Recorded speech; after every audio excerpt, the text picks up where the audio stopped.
जैसे आम जनता को दिक्कत बहुत ज्यादा हो रही है। ब्रेक के बाद आपका खैर मकदम है। पीडीपी सदर महबूबा मुफ्ती ने कहा है कि बंदूक और पथराव से कोई भी मसला हल नहीं होगा।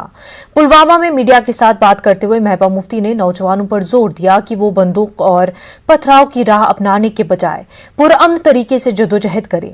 महबूबा मुफ्ती ने इससे कबल टाउन हॉल पुलवामा में पार्टी कारकुनों के इजलास से भी खिताब किया। मुफ्ती ने मौजूदा सरकार को तनकीद का निशाना बनाया। पार्टी के सीनियर लीडर गुलाम नबी हांजूरा भी मौजूद थे। महबूबा ने वर्करों पर जोर दिया कि वो पार्टी की मेंबरशिप मुहिम में बढ़ चढ़कर हिस्सा लें।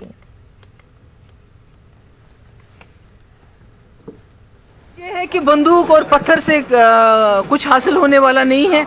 हमें जो मुल्क के जो हमारे किसान हैं उनसे सबक लेना चाहिए। ना उनके हाथ में बंदूक है, ना हाथ में पत्थर है, मगर पूरी दुनिया आज उनकी वकालत करती है और मरकज़ी सरकार के ऊपर दबाव डाल रही है कि उनके साथ बातचीत हो और उनका मसला हल हो।